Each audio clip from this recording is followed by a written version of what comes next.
Welcome back for another roundup of my top reads. This one from December. Actually, most of these reads are not holiday reads, even though it was December. I read a lot of those back in November, so if you're looking for some holiday reads, what I recommend, go check that one out. But this one, we've got some good ones coming up. First up is Gratification and Gluttony, which is part of the Pass Through Cafe series. I do recommend reading Passing Through Purgatory because there are overlapping events that we see now from new characters' POVs. So this one is from the POV of Jude, not Jude. Jude's the other main character, but we don't get his perspective. It's from Tony.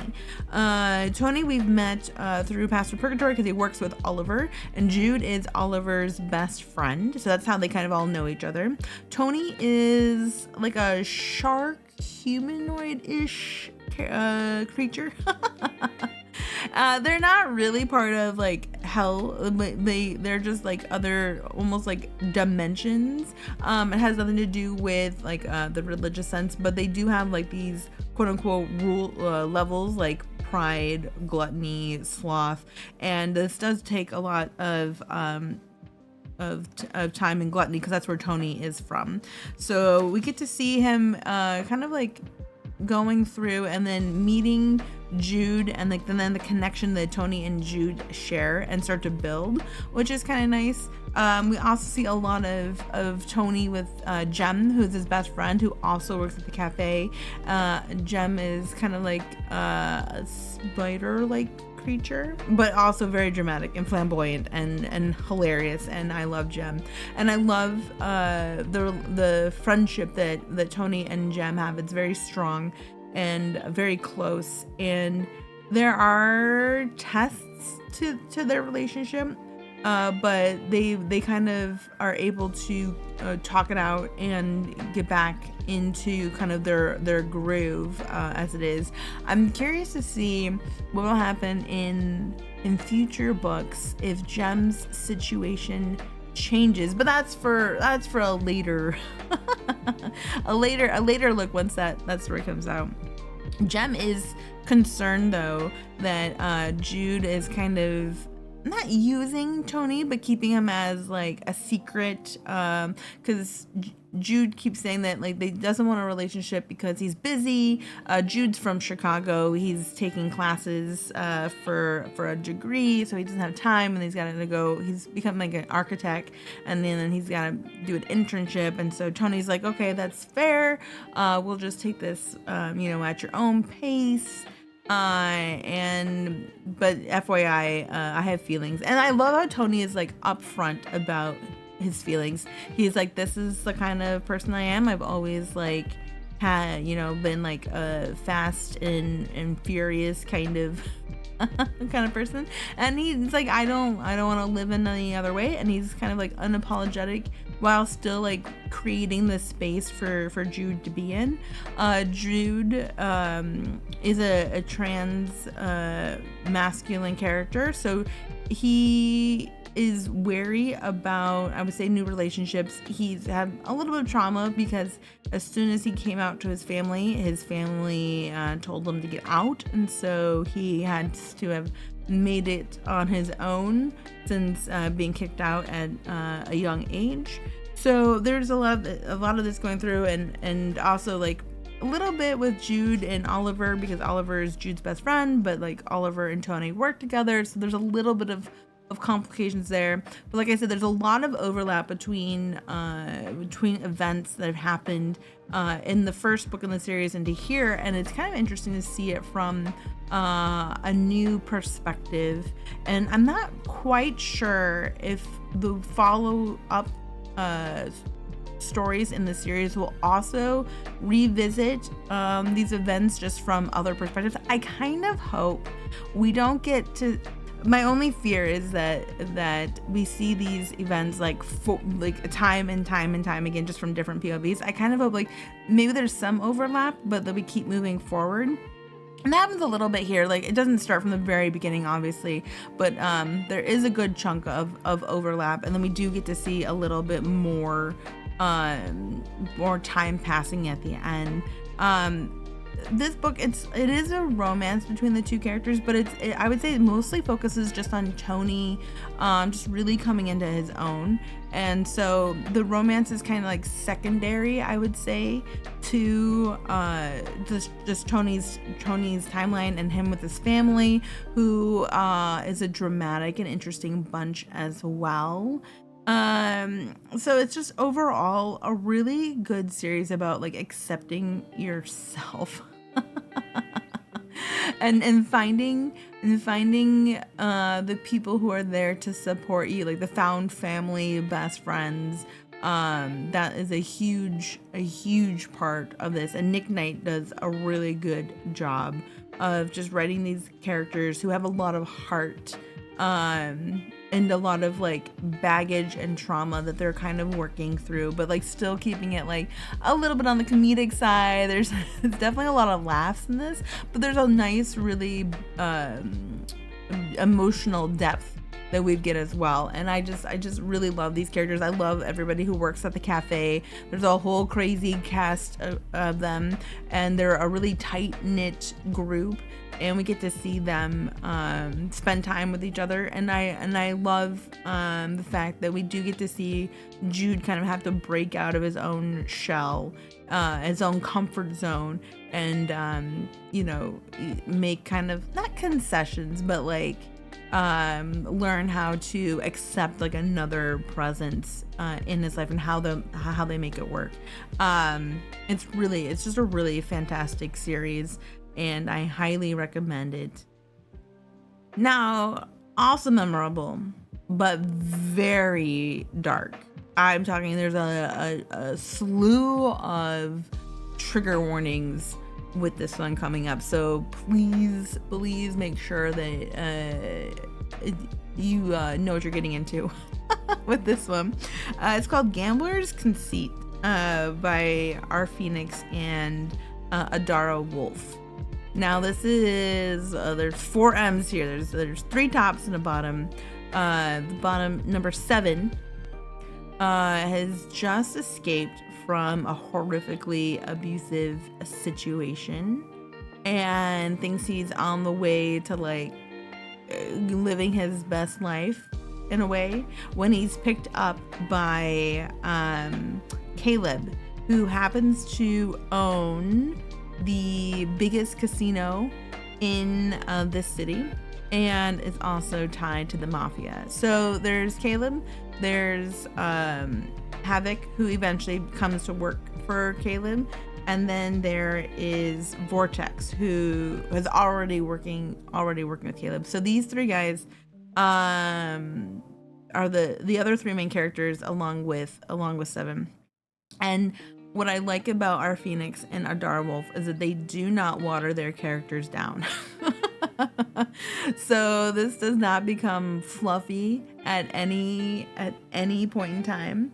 The 3 guys kind of interact, not really. It's more, there's sharing of Seven's time, if you will, and but they do balance each other out well, and then they do end up forming like a bond of like respect in a way, I guess you could call it.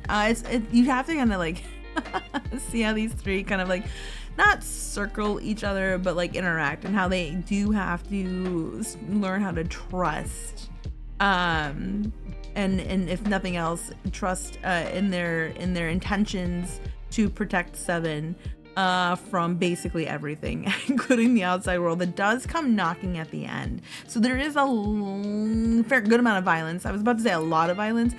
I'm not sure about a lot on page. There are definitely sections that are violent. There's a lot of violence in Seven's history, along with Caleb's history, and then Seven's history kind of comes back at the end. So it's a little bit cliffhangery at the end, because we don't know where it's gonna go next. But it's not like it's like a happy for now kind of ending. So I definitely am waiting for the next in the series. These guys are something else, and I love it when it's dark, but still kind of like there's like a slim thread of like goodness toward, especially when these guys three of them and how they handle Seven. Caleb is definitely controlling, but in the end, he's not like, I would say 100% a monster. It's hard because these are definitely dark to morally gray characters. Like they are on a spectrum. None of them are like white knights by any stretch of the means. And I do, like I said, they don't get watered down. They are who they are, and they will protect Seven at all costs. Even if that means selling bits of their souls to the mafia. So it's pretty good. I highly enjoyed it. I do like sometimes it's nice to dive into a darker read. Seven is very messed up in the head. He doesn't know who to trust. He feels like he only has his body to kind of barter with, so there's a lot of that kind of going on. Like I said, there are a slew of warnings before diving in, so just make sure that you give those a glance if you're worried about any of that. But if you are open to it and you like a walk on the darker side, definitely give this one a read. I think you'll highly enjoy it. And then after the darkness, if you need a little bit of light, a little bit of like, oh, I need bounce in the other direction, I recommend The Player by Lily Morton. Now, I listened to this one. It was an audible book for me, but Lily Morton in general has wonderful dialogue, really sassy characters. This one is narrated by the amazing Joel Leslie. He does a fantastic job with character voices, so you always know kind of like who's talking, and he puts such emotion behind all the dialogue. It's really well done.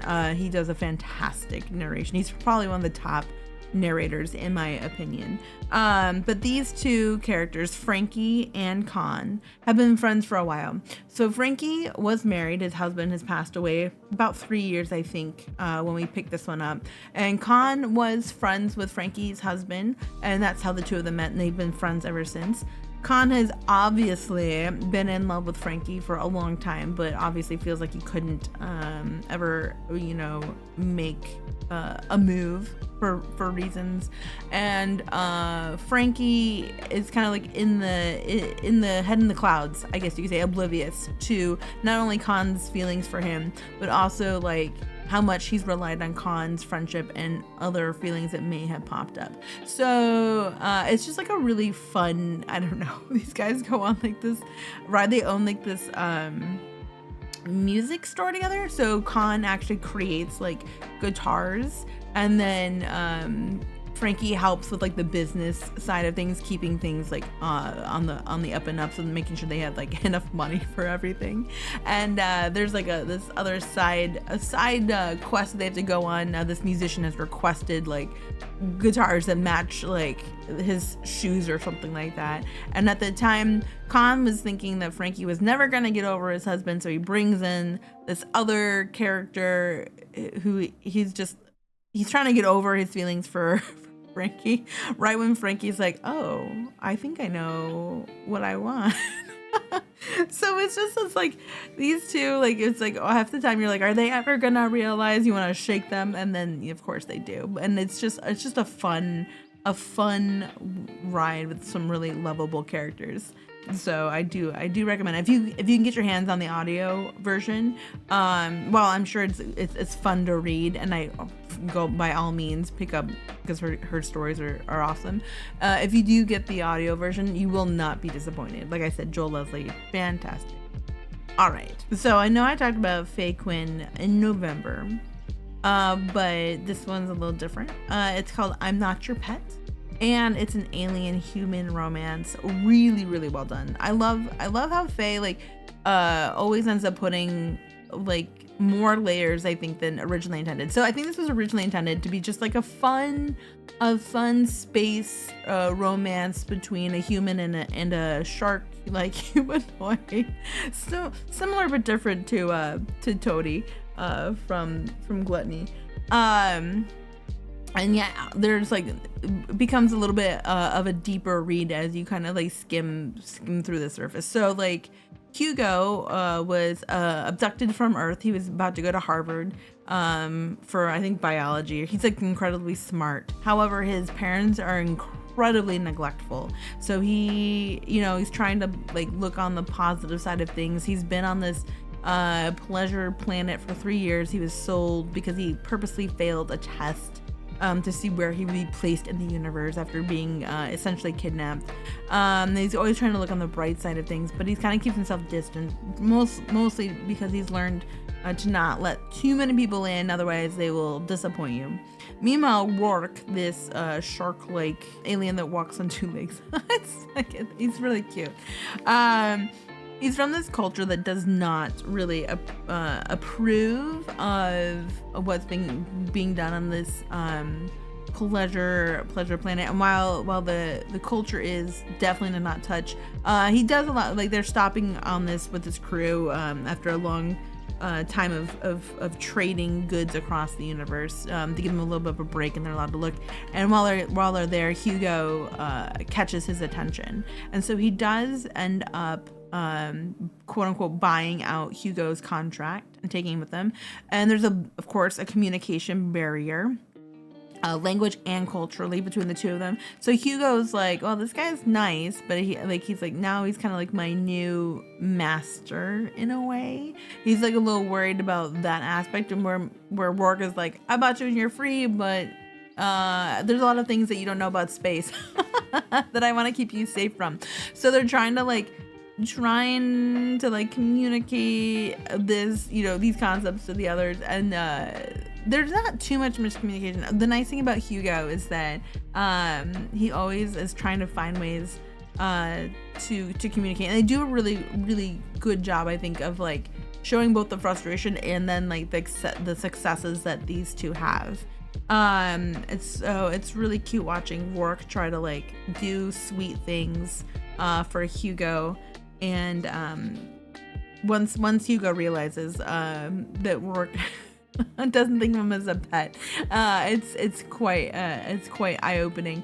And these two just have like a really sweet moments of taking care of each other. And then Hugo has a really badass scene at the very end. I absolutely love it, along with some new introduced characters who I kind of hope get their own story.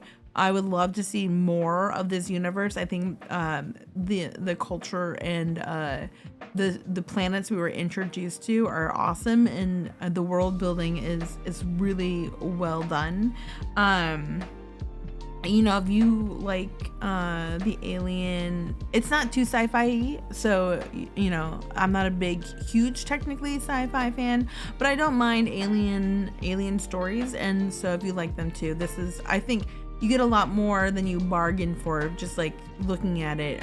You're like, oh, this is just gonna be like a fluff piece, and it kind of is, but then it's also like surprises you with the amount of emotion and depth that both trauma these characters have come through. Like I said, Hugo deals with a lot of issues with being neglected by his parents, and then Rourke, in addition, had a very traumatic pirate boarding where he lost it's kind of like his father-like figure, the previous captain. So he's like, that's what part of the reason why he's so strict with like Hugo's safety. So he's still kind of like dealing with that too. It's very, very good, and honestly, I need more. I need more from Fae Quin. I adore their characters and their stories, and that was my December. It was all over the place.